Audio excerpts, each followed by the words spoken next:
কোরআন কিয়ামতের মাঠে আপনার পক্ষে কথা বলবে, অথবা কোরআন কিয়ামতের মাঠে আপনার বিপক্ষে কথা বলবে। চুপ থাকবে না।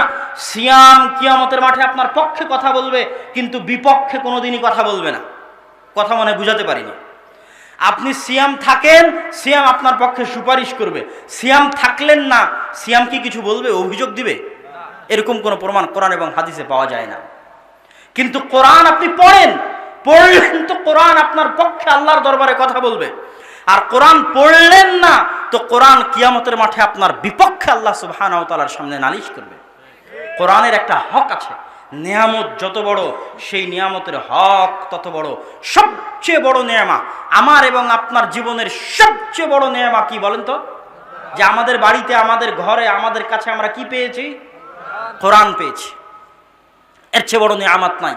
আর এই নিয়ামতের যদি আপনি অবমূল্যায়ন করেন, না পড়েন, না জানেন, না শিখেন, বাড়িতে না পড়েন, তাহলে আল্লাহর নিকট কি জবাব দিবেন? সব কিছু করার সময় হয়েছে, বিয়ে শাদী করার সময় হয়েছে, ব্যবসা বাণিজ্য করার সময় হয়েছে, কৃষি কাজ করার সময় হয়েছে, SSC, HSC, honours, masters, PhD degree করার সময় হয়েছে, বিসিএস পাশ করে সরকারি চাকরি করার সময় হয়েছে, ব্যবসা বাণিজ্যের সময় হয়েছে, সন্তান সন্ততি পালন করার সময় হয়েছে, বাড়ি গাড়ি তৈরি করার সময় হয়েছে। কি শিখার সময় হয়নি? কি শিখার সময় হয়নি? আল্লাহর সামনে উত্তর দিতে পারবেন, জবাব দিতে পারবেন? কোরআনবিহীন জীবন কুকুর শ্রীগালের মতো। আর ওই বাড়ি, যে বাড়িতে কোরআন পড়া হয় না, কবরের চাইতে অন্ধকার। মুসলমানের জীবন কোরআনবিহীন কল্পনা করা অসম্ভব। মুসলমানদের বাড়ি কোরআন পড়াবিহীন কল্পনা করা অসম্ভব। যত নবী রাসূল অতীতে চলে গেছে, সব নবী রাসূলের মুজিজা তাদের সাথে শেষ হয়ে গেছে। ঈসা আলাইহিস সালাতু ওয়াস সালামকে আল্লাহ আসমানে উঠিয়ে নিয়েছে। তিনি যদি জীবিত ব্যক্তির গায়ে হাত দিতেন, মৃত ব্যক্তির গায়ে হাত দিলে জীবিত হয়ে যেত। অন্ধ ব্যক্তির চোখে হাত দিলে অন্ধ ব্যক্তির চক্ষুষ্মান হয়ে যেত। টাকলা মাথায় হাত দিলে চুল গজিয়ে যেত। ধবল রোগীর গায়ে হাত দিলে চামড়া ভালো হয়ে যেত। তিনি চলে গেছেন, আসমানে উঠে গেছেন, তার মুজিজা চলে গেছে।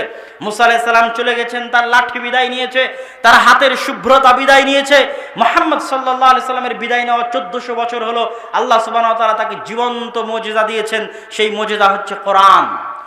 হুদাল লিন্নাস, শুধু মুসলমানদের জন্য নয়, সারা পৃথিবীর প্রত্যেক মানুষের জন্য কোরআন এসেছে। সারা পৃথিবীর প্রত্যেকটা মানুষকে কোরআন পড়তে হবে, একবার হলো পড়ে দেখতে হবে। এই কোরআন দলিল, হুজ্জাহ, হয় আপনার বিপক্ষে, না হয় আপনার পক্ষে কিয়ামতের মাঠে। খুবই ভয়ঙ্কর কিতাব, আবার খুবই বরকতময় কিতাব, আবার খুবই শক্তিশালী কিতাব, আবার খুবই ভয়ঙ্কর কিতাব। তার নাম হচ্ছে কোরআন।